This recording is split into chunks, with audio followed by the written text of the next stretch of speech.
Así que vamos a dividir el versículo 12 en los siguientes 3 puntos. Primer punto en esta mañana, la gracia de Dios en Silvano.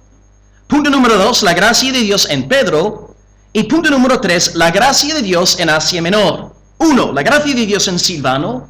2, la gracia de Dios en Pedro. Y número 3, la gracia de Dios en Asia Menor. Gracia sobre gracia sobre gracia. Versículo 12, empezando con la gracia de Dios en Silvano. Dice la palabra en versículo 12, por conducto de Silvano, a quien tengo por hermano fiel, os he escrito brevemente. Pues aquí vemos que Pedro, en términos literales, no escribió la primera carta de Pedro. ¿Quién escribió la primera carta de Pedro? Literalmente. Silvano. Silvano es un amanuense, es decir, en términos nuestros, un secretario. Por ejemplo, la carta a los romanos, ¿quién escribió la carta a los romanos? Pablo. Bueno, pero literalmente, ¿quién escribió la carta a los romanos? Su amanuense se llamaba Tercio. Tercio escribió la carta a los romanos, pero Pablo iba dictando el contenido de la carta. De la misma forma que en 1 Pedro, Pedro va dictando, en el buen sentido de la palabra, el contenido de la carta, y su amanuense, Silvano, va apuntando todo. Así que si quieres fastidiar a un amigo creyente tuyo, pregúntale, ¿quién escribió la primera carta a Pedro? Si te dice que fue Pedro, tú dile no. Si te dice que Silvano, tú dile que no tampoco. Puede ser también el Espíritu Santo de Dios. Primero de Pedro tiene 3 autores. Pedro, Silvano y el Espíritu Santo. Porque la Biblia es simultáneamente la palabra de hombres y también palabra de Dios. Segundo de Timoteo 3, versículo 16. Toda escritura es inspirada por Dios y útil para enseñar, redarguir, corregir, instruir en justicia, etcétera, etcétera. Entonces la Biblia es simultáneamente la palabra de hombres y la palabra de Dios. Pedro entonces aquí está dictando el contenido a su secretario Silvano, y Silvano va apuntando todo para las iglesias en Asia Menor. Ahora bien, una pregunta difícil en esta mañana. ¿Quién es Silvano? En el segundo punto vamos a hablar sobre Pedro, y creo que todos vosotros que estáis aquí, aunque llevéis poco tiempo en el Señor, sabéis muy bien quién es Pedro. Pero ¿quién es Silvano? Aquí tenéis 3 textos neotestamentarios que hablan sobre Silvano. El primero se encuentra en 2 Corintios 1:19. Pablo dice, 2 Corintios 1:19, el Hijo de Dios, que entre vosotros ha sido predicado por nosotros, por mí, Silvano y Timoteo, no ha sido sí y no, más bien ha sido sí en él. Entonces aquí aprendemos que Silvano, juntamente con Pablo y Timoteo, predicaba la palabra de Dios en Corinto. Silvano era un predicador de la palabra de Dios en la época apostólica. No era un apóstol, pero predicaba la palabra. Segundo texto es el primer versículo de 1 de Tesalonicenses. Dice, Pablo, Silvano y Timoteo a la iglesia de los tesalonicenses en Dios Padre y en el Señor Jesucristo. Y luego el primer versículo de la segunda carta a los tesalonicenses se lee, Pablo, Silvano y Timoteo a la iglesia de los tesalonicenses en Dios nuestro Padre y en el Señor Jesucristo. Estos 2 textos de 1 y 2 de Tesalonicenses nos revelan que la iglesia de Tesalónica conocía a Pablo, a Timoteo y a Silvano. Entonces Silvano no solamente era conocido en Corinto, sino también en Tesalónica. Y hermanos, si juntamos estas evidencias y leemos estas evidencias a la luz del libro de los Hechos, en Hechos 17 hay un hombre que predica con Pablo en Tesalónica. Y en Hechos 18, siguiente capítulo, hay un hombre que también predica con Pablo en Corinto. Y su nombre es... No sale Silvano en Hechos, ¿no? Silas. Silas es una variante de Silvano. Por ejemplo, no decimos Facundo, decimos Facu. No decimos encarnación, decimos encarni. En Inglaterra no me dicen William, me dicen Will. Usamos variantes. Y aquí tenemos una variante en la Biblia. Silas es Silvano. ¿Y qué dice la palabra de Dios sobre él? Pues en Hechos 15:22 dice Lucas, pareció bien a los apóstoles y a los ancianos con toda la iglesia elegir de entre ellos varones y enviarlos a Antioquía con Pablo y Bernabé. Eran Judas, el que se llamaba Barsabás, y Silas, varones principales entre los hermanos. Silas entonces, después del concilio de Jerusalén, que se celebra por cierto en el año 48, Silas va a las iglesias de Antioquía y Cilicia para transmitir las decisiones tomadas en el concilio de Jerusalén. Así que Silas era un hombre de mucho peso en la iglesia primitiva. Creo que nosotros aquí en nuestra iglesia conocemos a Silas más bien por estar involucrado en el segundo viaje misionero de Pablo. ¿Os acordáis? En el primer viaje, Pablo llevó con él al autor de el segundo evangelio, Juan Marcos. ¿Qué pasa? Juan Marcos abandona a Pablo. Y Pablo entonces cuando va a salir en su segundo viaje, ya no quiere contar con Juan Marcos. Entonces Bernabé, el primo de Juan Marcos, decide viajar con Juan Marcos predicando el evangelio, y Pablo, en lugar de Juan Marcos, ¿a quién escoge? A Silas. Silas entonces, este Silvano de 1 de Pedro 5, es el Silvano que viajaba con Pablo en su segundo viaje misionero. Y el episodio más famoso en la vida de Silas, creo que todos conocemos a Silas por este hecho, es cuando están encarcelados en Filipos. Empiezan a entonar un himno y de repente, ¡wow!, un terremoto. ¿Y os acordáis? El carcelero quiere suicidarse porque todos los prisioneros se han ido. El hombre que estaba con Pablo en la cárcel aquella noche cantando se llamaba Silas, era Silvano.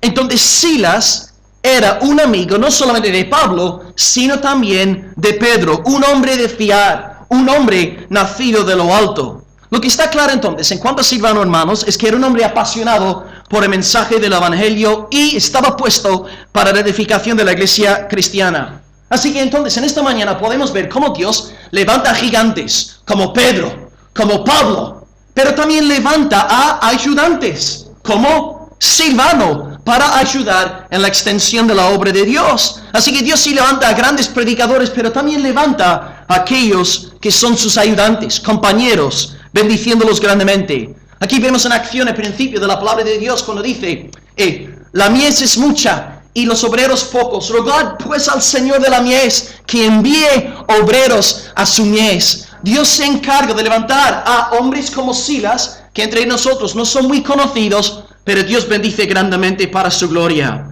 Silas entonces en el año 48 fue escogido por la iglesia de Jerusalén para transmitir las decisiones tomadas en el concilio a las iglesias cristianas. La carta de Pedro que estamos estudiando fue redactada más o menos a principios de los 60 del primer siglo. Digamos, 15 años entre el concilio de Jerusalén, 48, y la redacción de esta carta, 63, más o menos. Se puede discutir se puede discutir la fecha, pero estamos hablando de un periodo de 15 años. 15 años más tarde, Silvano sigue sirviendo al Señor. Sigue siendo un siervo de Dios. No todos los hijos de Dios saben predicar, pero sí todos los regenerados saben servir. Tenemos servicio escrito en nuestro ADN. Forma parte de nosotros. Un cristiano no servicial es una criatura ficticia. No existe. Y cuando Pedro va a redactar su carta para las iglesias de Asia Menor, ¿con quién quiere contar? Con Silvano, con Silas, porque era un hombre aprobado por la banda apostólica. Pedro sabía con quién contar, y el hermano fiel, Silvano, fue usado poderosamente por el Espíritu para escribir esta carta, para bendecir a las iglesias en el primer siglo. Y fijaros, hermanos, cómo Dios ha honrado a Silas, que aquí estamos en Almería, 2000 años más tarde, siendo edificados por esta carta. Y vamos 2 años recibiendo enseñanza tras enseñanza de esta epístola. Fijaros en cómo Dios ha bendecido el legado de nuestro hermano Silvano, Silas. El Señor se deleita en bendecir ricamente la labor de sus hijos esforzados, diligentes y trabajadores. Pedro, cuando quería escoger a alguien para escribir esta carta, no fue en busca de un hombre vago, perezoso, que no quería hacer nada. La ociosidad no debe de nombrarse entre el pueblo creyente. Incluso cuando un cristiano descansa para tener más fuerzas para trabajar mejor al día siguiente. Incluso vosotros, hermanas, yo sé que aquí en nuestra iglesia tenemos muchas hermanas dedicadas 100% en sus casas a la crianza de sus hijos. También, hermanas, tenéis que esforzaros para la gloria de Dios. El ocio y el pecado siempre andan cogidos de la mano. Y como he dicho muchas veces desde este púlpito, las personas más peligrosas en cualquier iglesia local son las personas con más tiempo libre. Sobre todo si tienen un teléfono. ¿Cuántas iglesias? Voy a hablar en código. Estuve poco en un sitio hablando con un pastor y la iglesia acaba de dividirse precisamente por gente ociosa usando demasiado el teléfono. Tengamos cuidado con los ociosos. Dios no nos llama a ser perezosos. Entonces tenemos que ser como Silas, esforzados, diligentes. 15 años más tarde, aquí está el tipo sirviendo a Dios con celo, con pasión y con todo su corazón. Dios entonces nos llama en esta mañana a ser gente apasionada por su gloria, a servirle sin cesar, a esforzarnos en las cosas de nuestro trabajo, a esforzarnos también en las cosas de Dios. Y un cristiano saludable es aquel que es diligente en el uso de los medios de la gracia, tanto los públicos como los privados. ¿Qué cosas estoy pensando? El estudio de la palabra, la oración, vivir en santidad. La cultivación del alma, hermanos, requiere de tiempo, requiere de profundidad en Dios. Así que tenemos esta mañana ser un hombre y una mujer conforme al corazón de Silas, a entregarte al Señor, a cultivar tu alma, a vivir en obediencia y sumisión al Señor. Vive pues entregado a la voluntad del Señor. Necesitamos ser como Silas. Y recordad también otro dato interesante, que Silas aquí está 15 años sirviendo al Señor, desde el 48 hasta el 63. Pero fijaros también en algo interesante. Antes de que Silas fuera escogido en el 48, tendría que estar ahí sirviendo al Señor durante mucho tiempo. Porque la iglesia de Jerusalén no va a escoger a cualquier payaso para que vaya a las otras iglesias tomando decisiones. ¿Entendéis? Que la iglesia de Jerusalén tenía que haber visto algo en él durante años, ser un hombre aprobado por todos, para que luego lo escogiesen.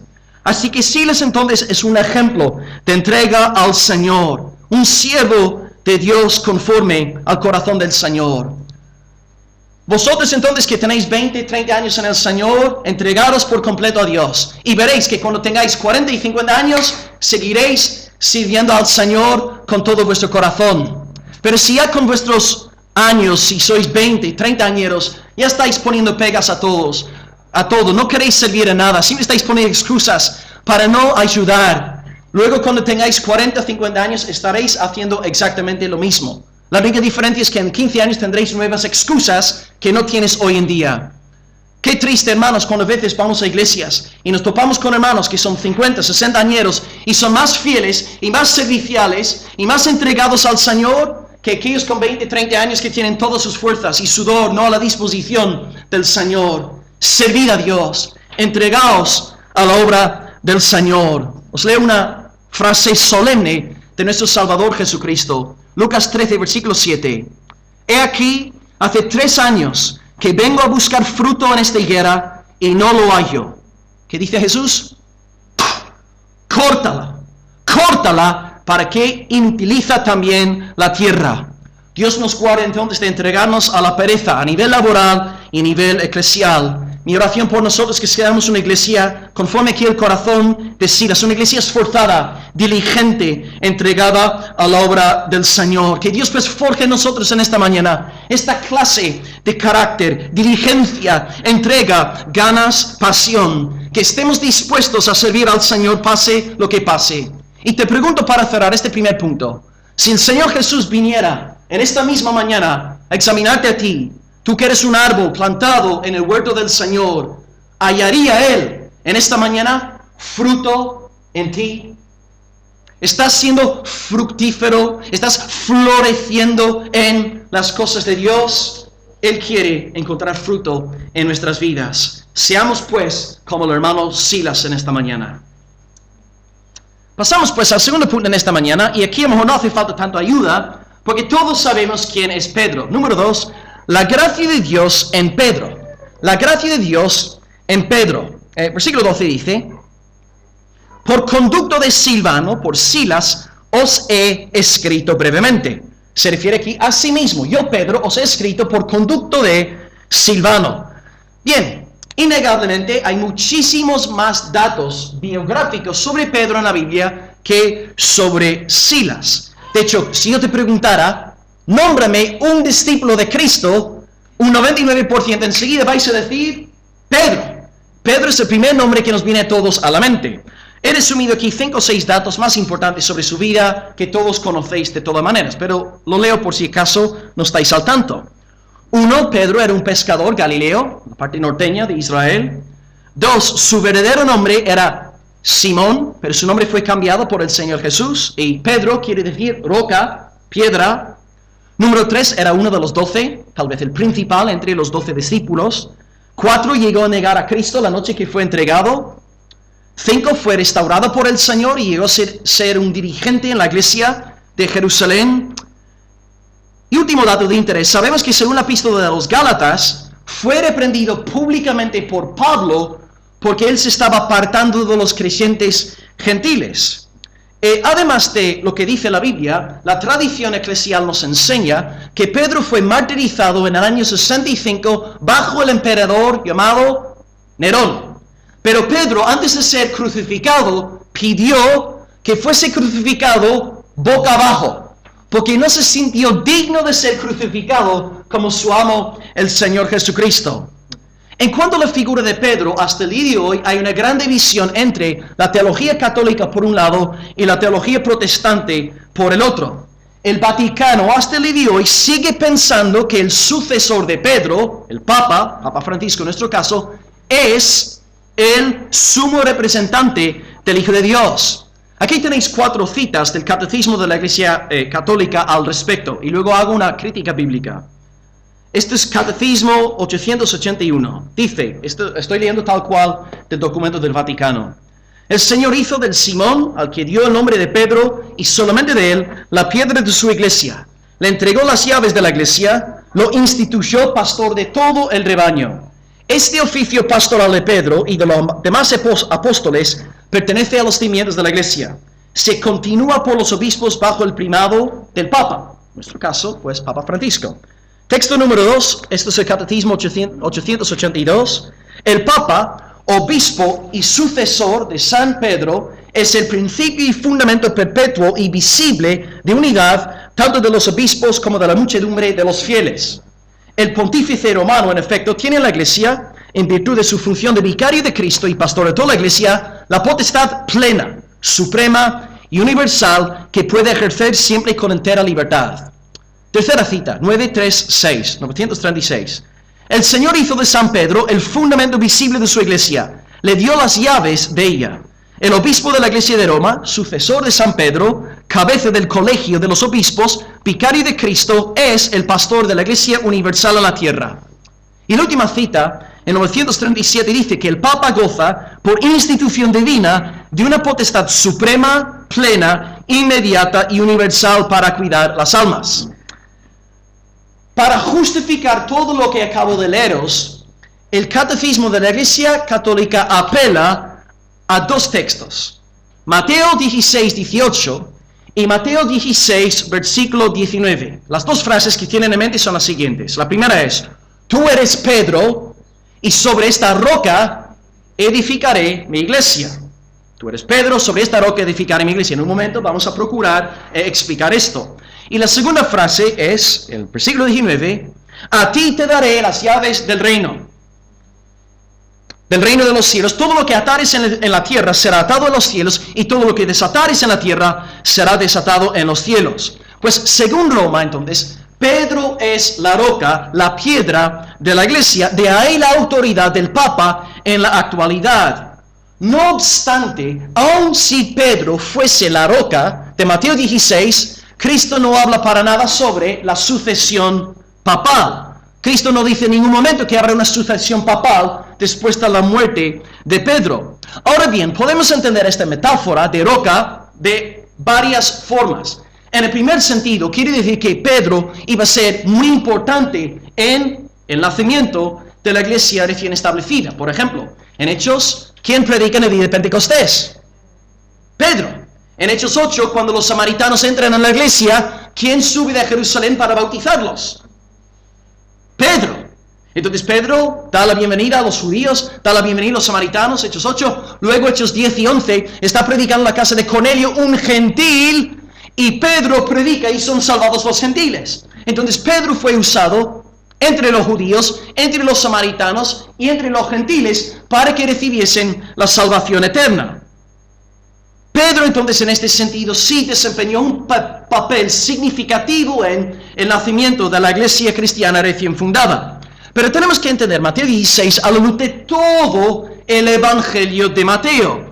Y vemos que no solamente Pedro, sino todos los discípulos son llamados a ser pescadores de hombres. Mateo 4:19. A ser sal, a ser luz, en el 5:13 a 16. Todos son llamados a predicar el evangelio del reino, en Mateo 10, del versículo 6 en adelante.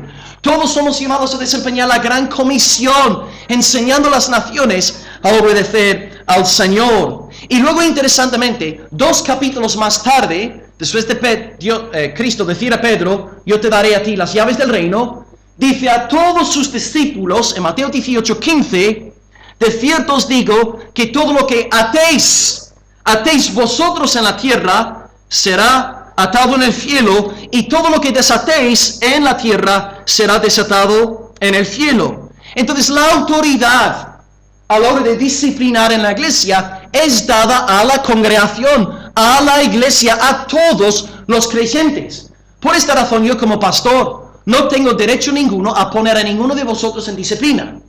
Es una decisión corporativa de la iglesia. Si tú ves a tu hermano en pecado, te acercas a él cara a cara, le dices las cosas como un hombre, como conviene en el Señor. No te hace caso, y eres un testigo, como mucho dos, hermanos maduros en el Señor. Si no hacen caso, luego lo dices a la iglesia. Y si no hace caso la iglesia, luego la iglesia lo excomulga. El pastor no tiene autoridad ninguna a la hora de poner a nadie en disciplina, como aprendemos en 1 Corintios 5, Tito 3, 10 al 11.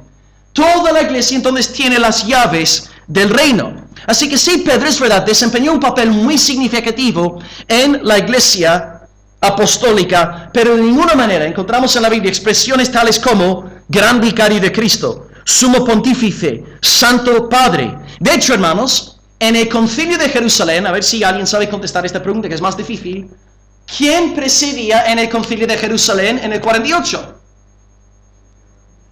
Exactamente. Es decir, no fue Pedro. Si Pedro realmente iba a ser la roca de la iglesia, él estaría dirigiendo el concilio de Jerusalén. Pero Jacobo Santiago, el hermano del Señor, estaba dirigiendo el concilio. Así que ni siquiera los primeros cristianos vieron en Pedro la roca infalible de la iglesia.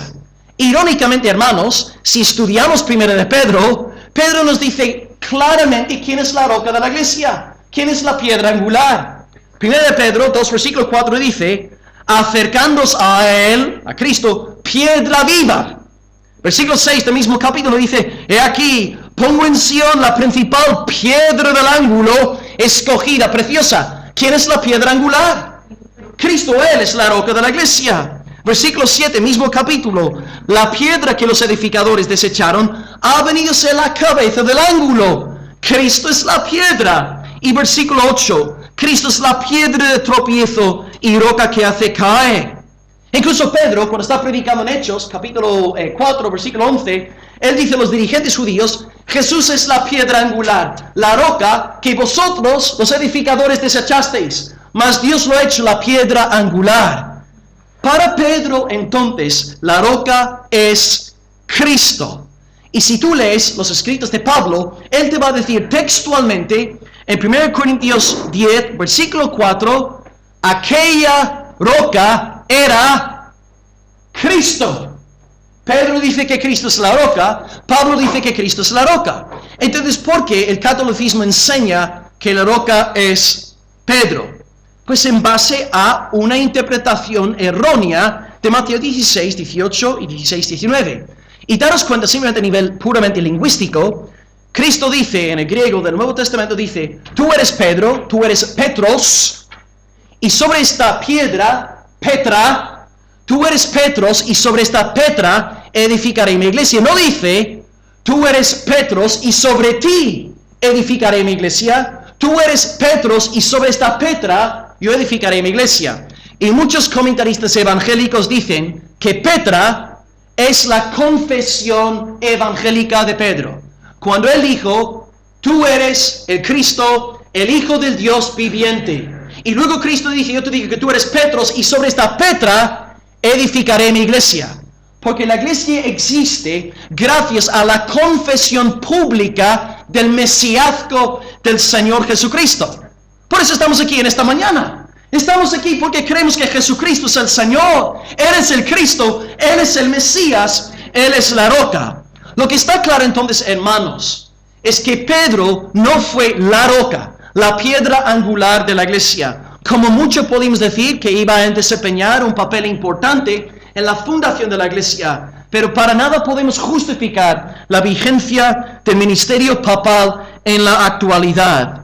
Los protestantes no creemos en la sucesión papal, sino en la sucesión doctrinal, en la sucesión evangélica. Es decir, abrimos las puertas del cielo en esta tierra, no por la autoridad del Papa, sino por el poder del Evangelio. Y el Espíritu de Dios nos ha dado el Evangelio de Cristo crucificado, Cristo resucitado, y este mensaje abre las puertas para que los pecadores entren en el reino de los cielos. Por esta razón, domingo tras domingo, no me canso de predicaros el Evangelio. ¿Qué va a permitir que vosotros entréis en el reino de los cielos? El Evangelio. Cristo crucificado, Cristo resucitado, no la autoridad del Papa en Roma. Creemos en la sucesión evangélica, doctrinal, no en la sucesión papal. El Espíritu Santo, pues, nos llama a predicar el Evangelio de Pedro para la salvación de pecadores. Y Pedro mismo, a nivel autobiográfico, se le conoce como un simple anciano. Estudiamos el versículo 1 hace unos meses, donde Pedro dice en el capítulo 5, ruego a los ancianos que están entre vosotros, yo, anciano, también con ellos. Pedro podría haber dicho aquí, yo el gran vicario de Cristo, yo el Santo Padre, yo el pontífice universal. No, yo un anciano juntamente con vosotros también, hermanos. Pedro no se veía a sí mismo como una roca con R mayúscula. Así que la figura de Pedro divide la teología católica de la teología protestante. Y en estas dos cartas de Pedro, él explica el Evangelio para que conozcamos la gracia de Dios. Dice el versículo 12, por conducta de Silvano, a quien tengo por hermano fiel, os he escrito brevemente, amonestándoos y testificando que esta es la verdadera gracia de Dios en la cual estáis. Pedro entonces escribe esta carta en el 63. ¿Cuándo fue convertido Pedro? ¿En qué año más o menos? Sí, a principios de los 30, a finales de los 20. Él escribe esta carta en el 63. No tengo calculadora conmigo. Pero, si Pedro se convierte en el año 30 y está escribiendo esta carta en el 63, han pasado 33 años. Pedro sigue sirviendo al Señor. En el primer punto, Silas, 15 años habían pasado. El que servía hace 15 años sigue sirviendo hoy en día. Pedro, 30 años atrás, se convirtió a Cristo y aquí está escribiendo una carta sirviendo al Señor. Es decir, hermanos, la vida cristiana no es un sprint de 100 metros, es un maratón. Hay que perseverar en la fe. La vida cristiana se trata de perseverancia. Dice la palabra de Dios, Mateo 10, 22. El que persevere hasta el fin, será salvo. Hay muchos que entran a la iglesia y si tú llevas años en la iglesia habrás visto a gente que entra con fuego, pasión fogosa. He conocido incluso a gente que tiene más pasión por orar que yo, más pasión por evangelizar que yo cuando era un recién convertido. ¿Y ahora dónde están? Perdidos en fiestas, bebidas, fornicación. Totalmente perdidos. La vida cristiana no es un sprint de 100 metros, es un maratón. Y cuando Dios salva un alma, le regala el don de la perseverancia. Por eso Silas 15 años más tarde sigue sirviendo al Señor, don de la perseverancia. Por eso 33 años más tarde, Pedro sigue sirviendo al Señor, el don de la perseverancia. Dios concede este don a todos aquellos que han sido regenerados por el Espíritu Santo de Dios. Pedro, por cierto, hermanos, es la personificación de una persona débil.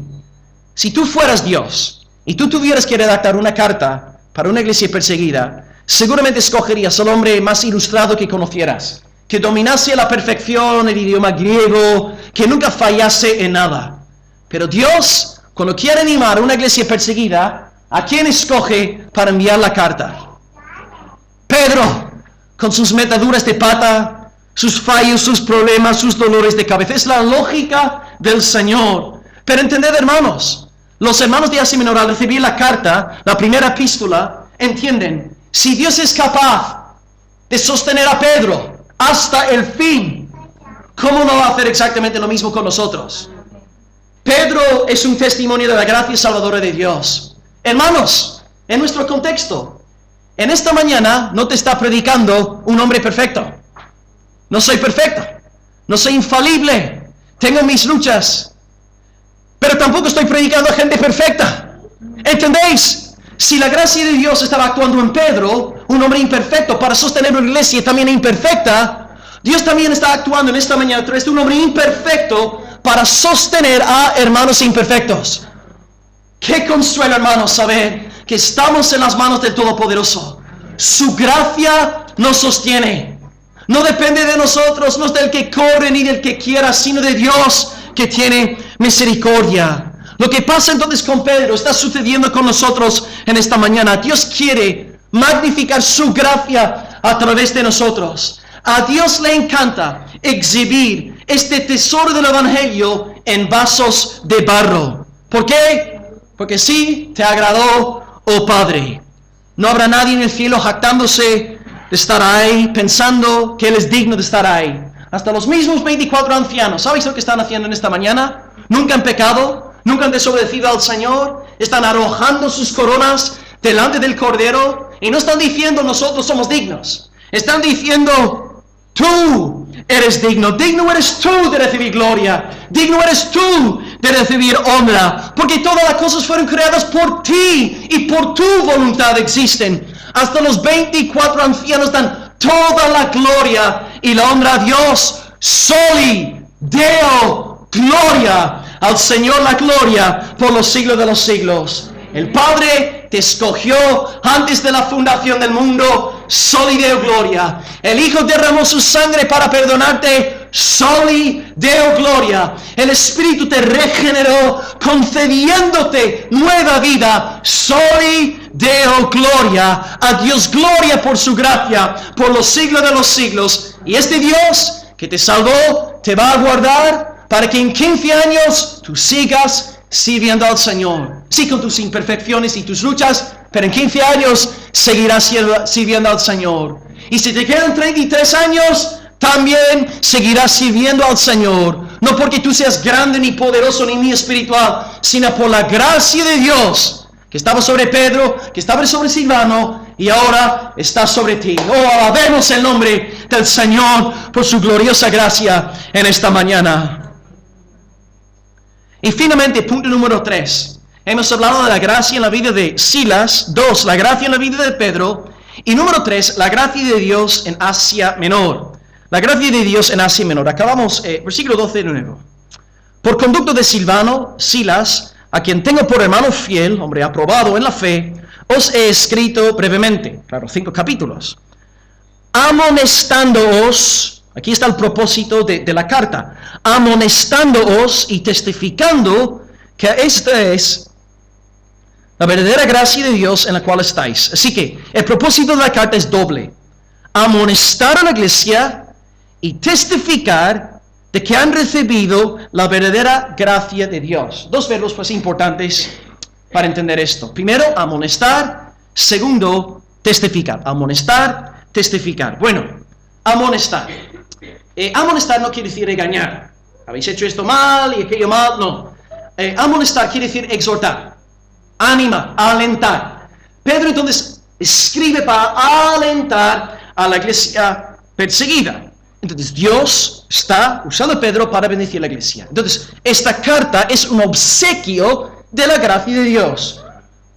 Bien dijo el pastor Cheman esta mañana, Dios no tiene que darnos de comer, dijiste, ¿verdad? No nos debe de comer, pero nos da de comer. Misma regla del 3. Dios no tiene por qué animar a la iglesia perseguida Asia Menor. No tiene por qué hacerlo. Ya les dio el Evangelio. Ya los envió a Cristo. Ya les dio el Espíritu Santo. No tiene por qué hacer nada más. Pero Dios es bondadoso y quiere tomar tiempo para redactar una carta con el fin de animar a la iglesia.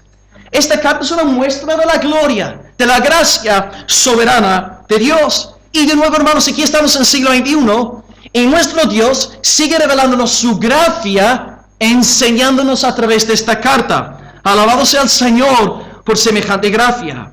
Y yo creo que también, hermanos, reconozco, estamos en España, vamos a ser sinceros. No estamos sufriendo. No estamos sufriendo por la fe. Lo que ha bebido el hermano Bronson sí ha sido duro. Lo que nosotros estamos aquí experimentando no es nada. A lo mejor se burlan de nosotros, se ríen de nosotros. No sufrimos por la fe aquí en España. Y yo creo que si nosotros de verdad fuésemos una iglesia perseguida, encontraríamos la primera carta de Pedro mucho más dulce y gustosa de lo que actualmente estamos experimentando. Esta carta va dirigida a iglesias perseguidas. Entonces Pedro quiere amonestar. Y amonestar también conlleva una dimensión ética. En 1 de Pedro 5, según mis cálculos, hay 60 mandamientos, más o menos. Entonces Pedro está escribiendo para que la iglesia sepa cómo ha de conducirse bajo la persecución. Entonces Pedro está dando mandato tras mandato tras mandato. Esto es amonestar. Nos está llamando a la obediencia a vivir en santidad. Y el otro verbo es el verbo testificar. Versículo 12 de nuevo. Os he escrito brevemente, amonestándoos, alentándoos y dándoos mandamientos, y testificando que esta es la verdadera gracia de Dios. Amonestar tiene que ver con ética, dar mandatos, exhortar a la gente a hacer cosas. Testificar tiene que ver con proclamar el Evangelio. Testificar es sinónimo de gracia. Vemos entonces aquí de nuevo este principio que hemos repetido hasta la saciedad aquí. Antes de proclamar la ética cristiana, cómo debemos de vivir, tenemos que empezar proclamando el Evangelio. La vida cristiana empieza con el Evangelio, lo que Dios ha hecho por nosotros en Cristo. Y en base al Evangelio, luego obedecemos a Dios. Este principio es vital para salvaguardarnos de caer en la tentación del legalismo. Y cuando tú ves un cristiano que no está siendo obediente, que está un poco apagado espiritualmente, está perdiendo batallas contra el pecado, siempre te toparás con un creyente que no se está predicando el Evangelio, que no está meditando frecuentemente el Evangelio. Ahora, quiero dar también una advertencia. Hace poco un hermano me dijo, sí, pero yo me predico el Evangelio todos los días. Sí, hermano, tú puedes decirlo mecánicamente, robóticamente, como un loro, no loróticamente, monóticamente, pero esto no te ayuda. Tú tienes que confesar con la boca y creer con el corazón. Por mucho que yo diga, mañana por la mañana, levantarme, cuando Chloe ya esté tal vez llorando, Dios me ha escogido, el Hijo me ha redimido, el Espíritu Santo me ha regenerado, si mi corazón no está ahí actuando, si mi fe no es una fe sentida, lo siento, por muy mecánico que yo sea, no va a producir gozo ni obediencia en mi vida. El corazón necesita meditar profundamente en estas grandes verdades del Evangelio de Jesucristo. Bien dijo nuestro querido pastor Pedro Blois en Granada, el arte de la meditación se ha perdido en la iglesia contemporánea. Y Pedro dice que es el peligro más grande para los evangélicos de nuestra generación, el no meditar, el no tomar tiempo aparte para cultivar nuestra alma. Antiguamente, ¿qué hacían nuestros antepasados protestantes? Pues dedicaban el domingo al Señor, móvil apagado, portátil cerrado. Estamos aquí hoy para leer la palabra como familia, estudiar las Escrituras, y dedicaban el domingo para enseñar a sus niños el catecismo. Padres, ahora como iglesia tenemos un pequeño catecismo, 55 preguntas y respuestas. Si alguien no lo tiene, me lo pide y te lo envío por PDF después del culto. ¿Qué tal, hermanos, si a partir de ahora como iglesia, y vosotros sobre todo las cabezas del hogar, los padres, los varones aquí, qué tal si empezamos como iglesia a aprender el catecismo con nuestros peques? Un lunes aprendemos la primera pregunta y respuesta, y luego hasta el viernes hemos hecho 5. Y luego el domingo, el día del Señor, pasamos el domingo con los peques para que crezcan en el temor de Dios. Aprendamos versículos bíblicos. ¿Cuándo fue la última vez que tú memorizaste un versículo bíblico? Necesitas cultivar tu alma. La espiritualidad requiere de tiempo. Pero tú no vas a memorizar textos bíblicos ni párrafos de la Biblia si está todo el día con el WhatsApp encendido, ¿entendéis? La cultivación del alma requiere de tiempo. Hermanos, pues meditemos en la palabra de Dios, estudiemos las Escrituras. Mi próximo meta, os digo a nivel personal, mi próxima meta a nivel personal es aprender, memorizar 2 de Pedro, ya que vamos a estar exponiendo 2 de Pedro, tiene 3 capítulos. Antes de verano memoricé toda la carta, 1 de Pedro, la memoricé por completo. Y muchos de vosotros que sois jóvenes aquí, tenéis el cerebro como esponjas, pero no lo estáis aprovechando porque estáis todo el día conectados a Facebook. Hermanos, recuperemos el sagrado arte de la meditación, memoricemos la palabra, profundicemos en el texto bíblico, y tú verás, cuando tú tengas la palabra de Dios escondida en tu corazón, sucederán cosas. Y en aquella situación, de repente, un versículo se te va a estallar en el corazón. Alguien te va a insultar, alguien va a hablar mal de ti, enseguida pensarás en 1 Pedro 3:9, no devolviendo mal por mal, ni maldición por maldición, sino más bien bendiciendo, sabiendo que fuisteis llamados para que heredaseis bendición.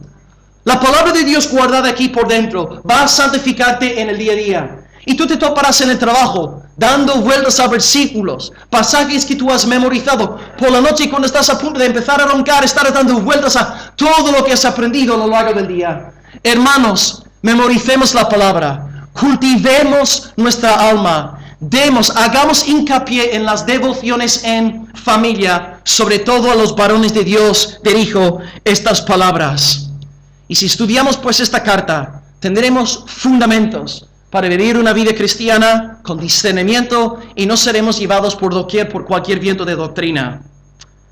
Acabo pues con 8 grandes doctrinas que hemos podido ver en esta carta, un comentario final y luego la conclusión. 8 grandes doctrinas que hemos podido aprender en 1 de Pedro, que todos tenemos que tener ahora claras. Y esto tiene que ver con el mensaje de la gracia de Dios que Pedro está aquí explicando en el versículo 12.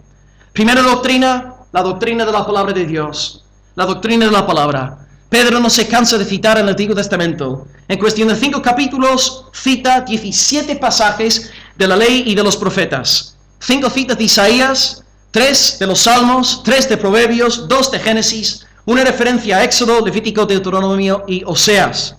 Y Pedro explica que la diferencia fundamental entre un creyente y un no creyente es que la palabra que vive y permanece para siempre ha producido esta nueva vida espiritual en nosotros. Pedro nos explica que la palabra es lo más importante en la vida cristiana. Así que sé un hombre de la palabra, sé una mujer de la palabra. Doctrina número 2. Pedro nos ha enseñado en esta carta sobre la doctrina de Dios mismo. ¿Quién es Dios? Él es el Creador, el cual nos escogió por pura misericordia y gracia antes de la fundación del mundo. Y este Todopoderoso nos está cuidando hasta el día final. Y Dios no solamente se encarga de los suyos, se encarga también de sus enemigos, resistiendo activamente a los soberbios, porque su rostro está contra aquellos que hacen el mal. Se acerca el día en el cual Dios, que establecido el día del juicio, ha de recompensar a los suyos perpetuamente y castigar a los pecadores eternamente.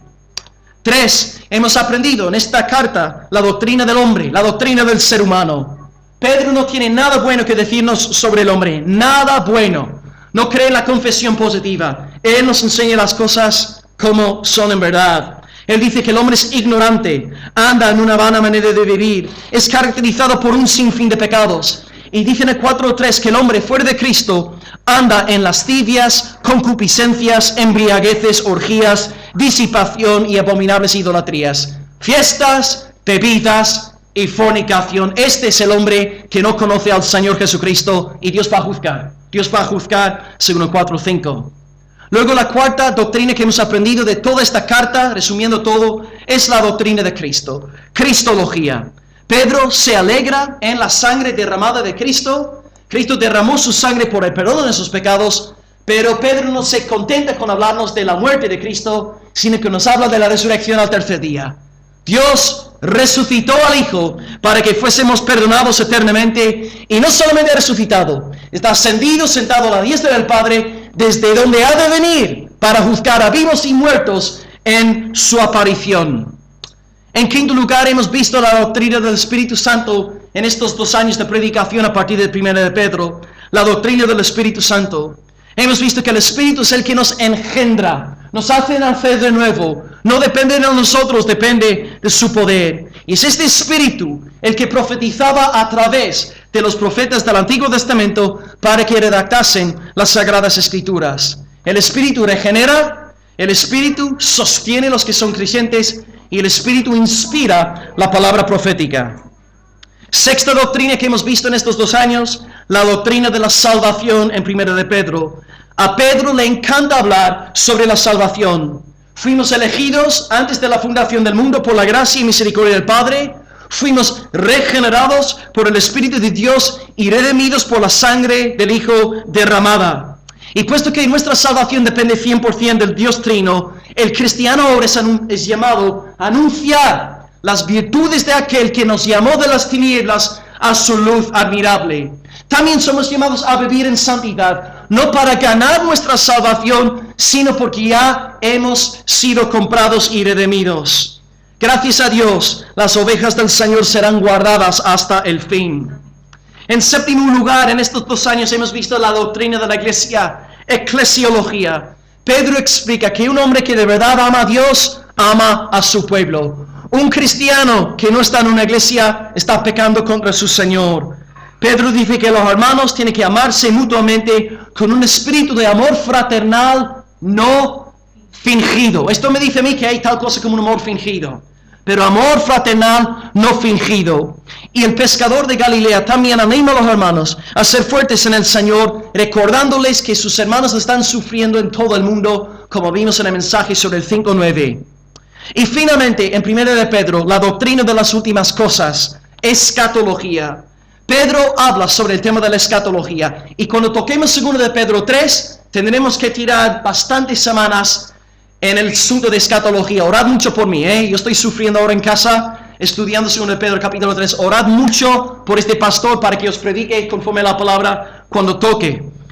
El apóstol toca el tema de la escatología y dice que nuestra gran esperanza es la aparición del Señor Jesús. La parousia, Apocalipsis, la venida del Señor. Y ya que Él se acerca, los creyentes no vamos a andar en fiestas, bebidas y fornicación, sino que vamos a velar, ser sobrios y velar en oración. Vamos a recibir una herencia incorruptible, incontaminada, inmarcesible. Cristo viene pronto. La buena noticia para nosotros los salvados es que Cristo viene pronto. Y la mala noticia para los que no están en Cristo es que Cristo viene pronto. Cristo viene, Maranatha, Señor. Comentario final y luego la conclusión. Y agradezco también vuestra paciencia. Yo sé que en esta mañana hemos predicado mucho. Pues estas verdades fundamentales que hemos estudiado en estos 2 años tienen que estar bien guardadas en nuestro corazón. Pero si no hay devoción en casa, si no adoramos a Dios en el hogar, con nuestras mujeres y hijos, ¿cómo podemos cultivar nuestra alma en las cosas de Dios? Pedro dice entonces que el propósito de esta carta es amonestarnos y testificar. Testifica de la gracia. La gracia de Dios es el jardín en el cual estamos nosotros plantados. Y la palabra amonestar tiene que ver con la planta que empieza a crecer. ¿Cómo podemos tú y yo crecer en el jardín del Señor? Predicándonos el Evangelio, no solamente de boca, sino también de corazón. El Evangelio es la lluvia que da vida a nuestra planta.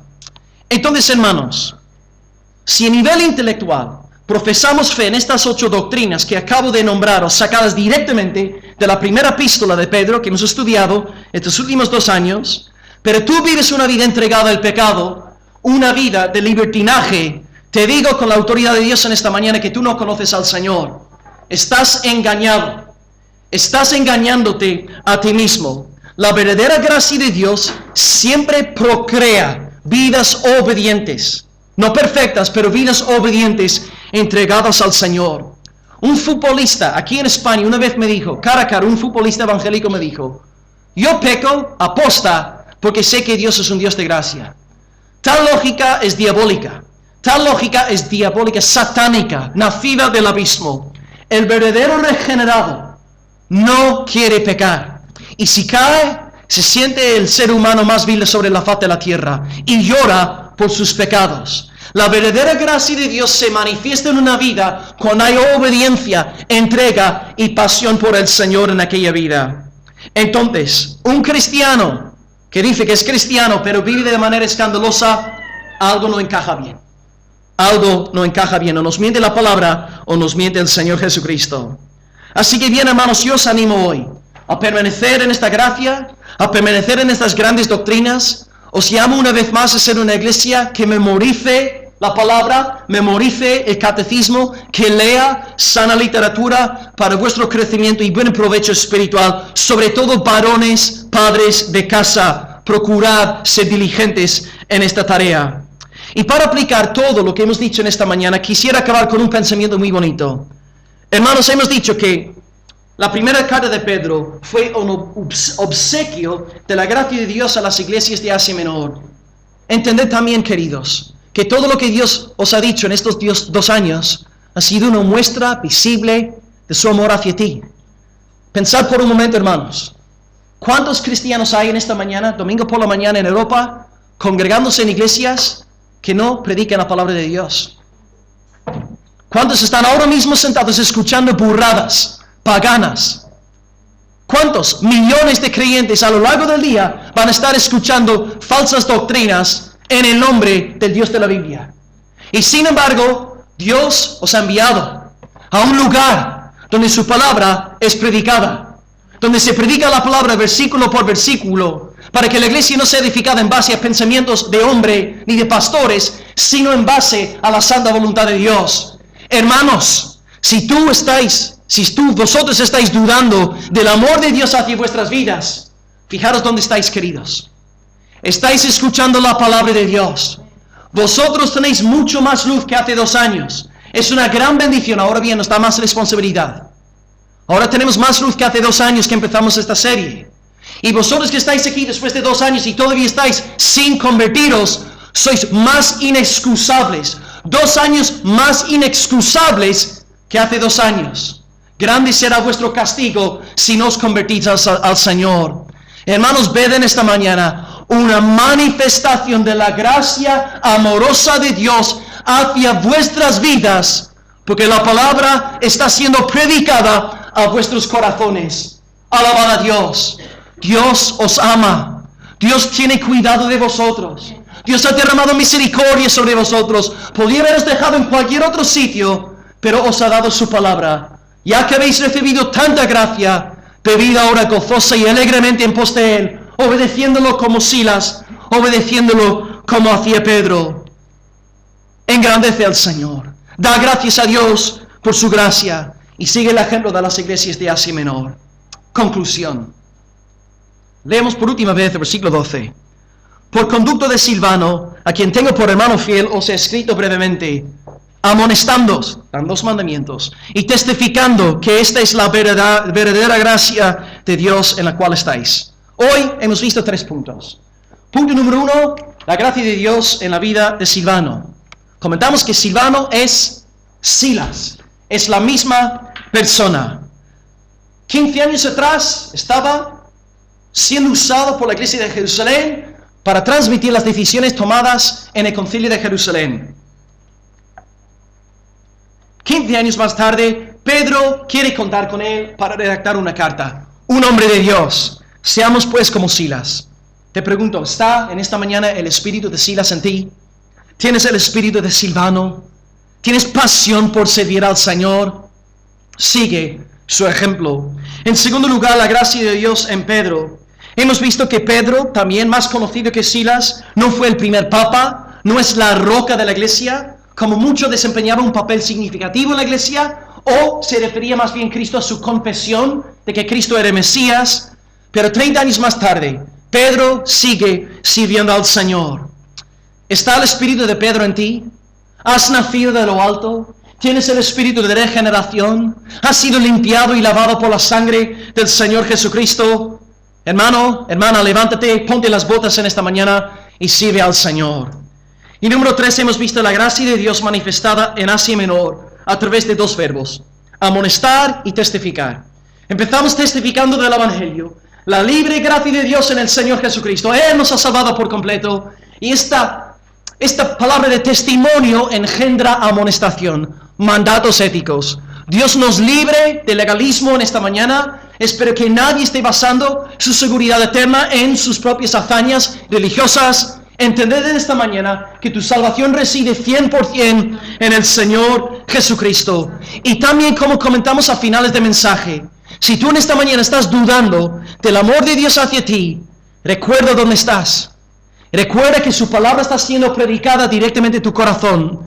Y de la misma manera que Dios mostró su amor para con Asia Menor, redactando una carta, hoy día Dios te muestra su amor para con la iglesia de General Luque en Almería y más allá, dando su palabra, predicando su palabra a través pues de sus voceros escogidos. Demos gracias a Dios en esta mañana, alabemos a Dios por su gracia, por su misericordia. Somos del Señor, en 15 años seremos del Señor y en 33 años seguiremos siendo del Señor.